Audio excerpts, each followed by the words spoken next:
ಬಾಗಲಕೋಟೆಯಲ್ಲಿ ಜೋರಾಯಿತು ಮಸೀದಿ ದಂಗಲ್. ಮುಳುಗಡೆ ನಗರಿಯಲ್ಲಿ ಮುಂದುವರೆದ ಮಸೀದಿ ದಂಗಲ್.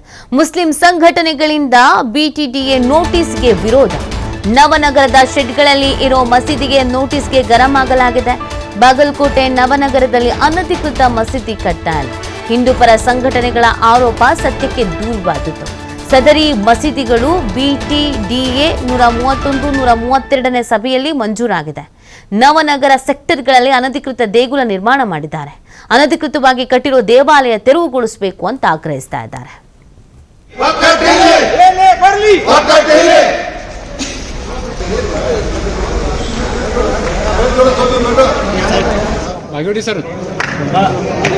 ಜಿಲ್ಲಾಧಿಕಾರಿಗಳಿದ್ದೀರಿ,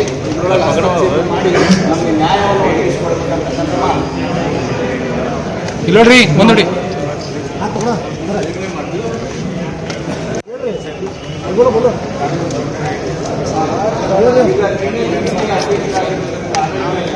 ಅಯ್ಯೋ ಭಯ ಸರ್ ಸೈಡ್ ಸೈಡ್ ಬಾಗೇಡಿ ಸರ್.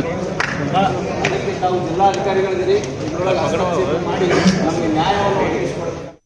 ಹಿಂದೂಪರ ಸಂಘಟನೆಗಳು ಬಿಟಿಡಿಗೆ ಹೋಗಿ ಮುತ್ತಿಗೆ ಹಾಕಿ ನವನಗರದಲ್ಲಿ ಅನಧಿಕೃತವಾಗಿ ಮಸೂದೆಗಳನ್ನು ಕಟ್ಟುತ್ತಿದ್ದಾರೆ ಎಂದು ಆರೋಪ ಮಾಡಿರುತ್ತಾರೆ. ಸದರಿ ಆರೋಪ ಸತ್ಯಕ್ಕೆ ದೂರವಾದ ಮಾತು.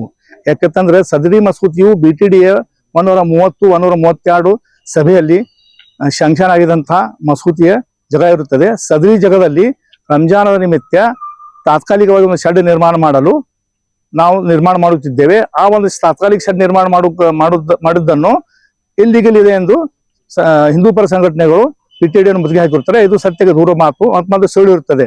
ಯಾಕಂತಂದ್ರೆ ಅಧಿಕೃತವಾದಂತಹ 5 ಮಸೂದೆಗಳನ್ನು ಶಾಂಕ್ಷನ್ ಆಗಿರ್ತದೆ. ಇಲ್ಲಿ ನಾವು ಬಂದಂತ ಉದ್ದೇಶ ನಮ್ಮ ಯೂನಿಟ್ 1 ಹಾಗೂ ಯೂನಿಟ್ 2 ಕೆಲವು ಅನಧಿಕೃತವಾದಂಥ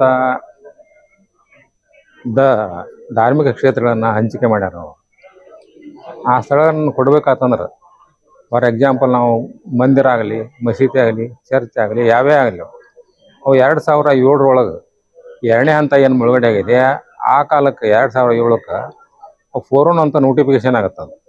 ಆ 4-1 ನೋಟಿಫಿಕೇಶನ್ ಆಗ್ಬೇಕಾತಂದ್ರೆ ಸಿಟಿ ಸರ್ವೇದೊಳಗೆ ನಮ್ಮ ಮನೆ ಆಗಲಿ, ಮಸೀದಿ ಆಗಲಿ, ಚರ್ಚ್ ಆಗಲಿ, ದರ್ಗಾ ಆಗಲಿ ಅಲ್ಲಿರ್ಬೇಕು.